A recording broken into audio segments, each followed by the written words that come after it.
All right, here we are, Kinesiology 114, and this is an introduction to and some general concepts regarding movement and exercise as a continuum and not just a single isolated exercise that you do or a drill that you do for a particular sport.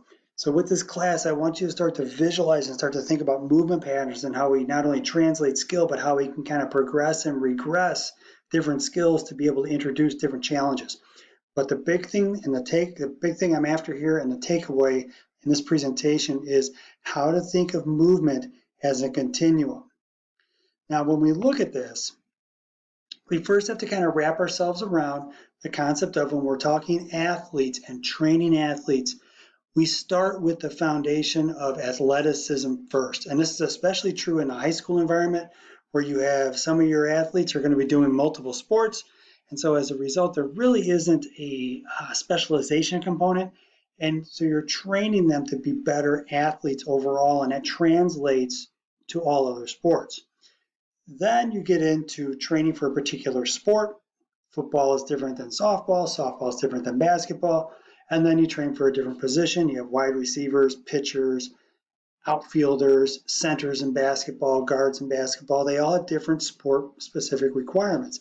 And then you might have some nuances with the athlete. Did they have a surgery on their knee? Do they have a back issue? Are they an underdeveloped freshman in high school, or are they somebody who just had a growth spurt the night before? So you start to look at this in terms of how you can program and plan out your workouts, whether it's a 4-year quadrennial style program where you have a freshman who comes in and you're working with them all the way through their senior year of high school, or you're even talking about within the context of a calendar year. You always start with, in the off season, you're going for athleticism first, and then you progress. So your goal is to introduce these skills that your athletes can have basic task mastery on and be able to understand how to move their bodies, be able to integrate in this, as I mentioned before, central nervous system, the peripheral nervous system, be able to adapt to a stimuli that's placed on them, and then be able to refine those movement patterns. And then as you introduce in more sport-specific skills, their bodies are better able to handle not only the rigors of that training, but also better able to translate the skills that are seen in the foundation of training somebody for better athleticism first. And this follows a model that you'll see very much in National Strength and Conditioning Association, but you also see it echoed in other literature. But we're going from general to specific and simple to complex as we ascend up this pyramid from athleticism to sport-specific training to the position itself to working with the athlete.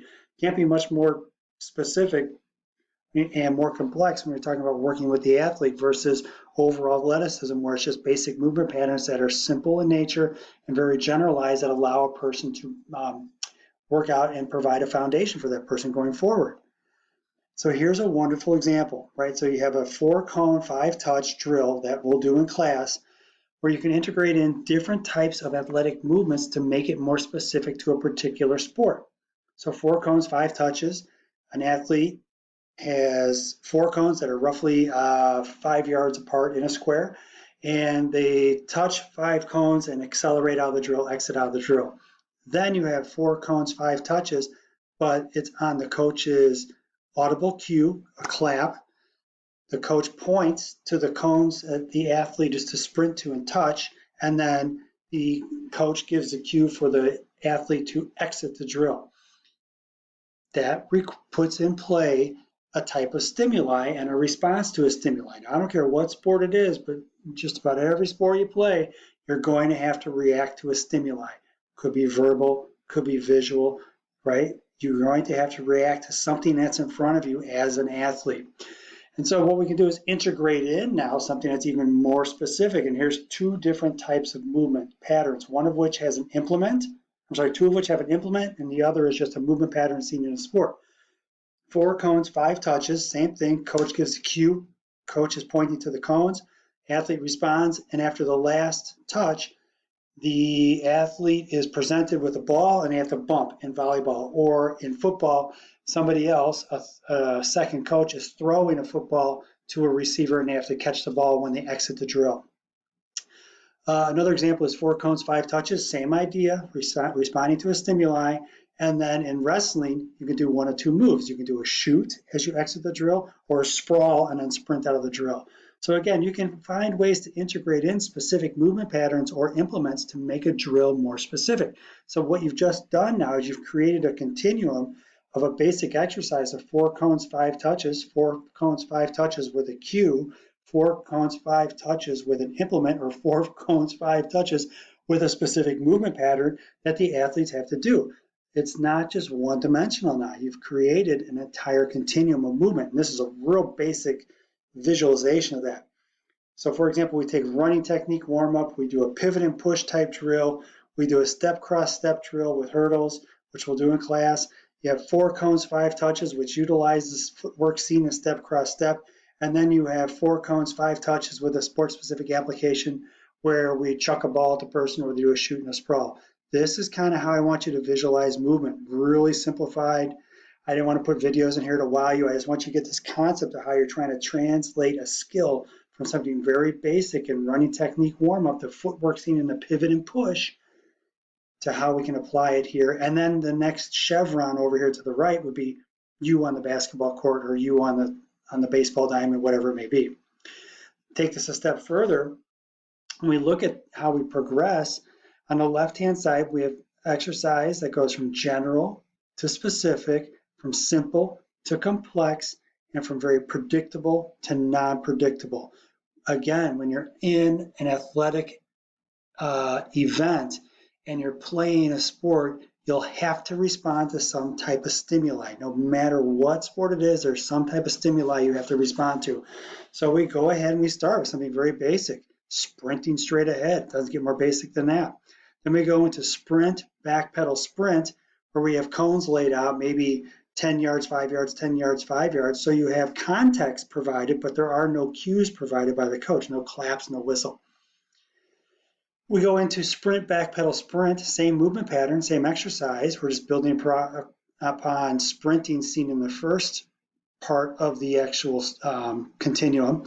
But then we add this. We take away the context of 5, 10, 5, the predictability of it, and then the athlete has to respond to a verbal or audible cue like a whistle.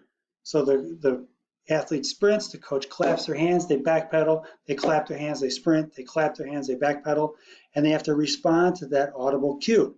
We then change that into a different movement pattern where it becomes sprint, backpedal, and then on a cue, without a cue, something that's more predictable, becomes flip and go, and the athlete just takes off and runs.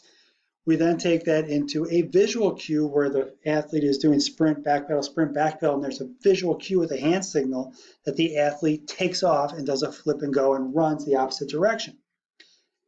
We then go flip and go and come back. So where it's flip and go with a visual cue or even just flip and go predictable, and then we have an audible cue where the athlete sprints back to the coach.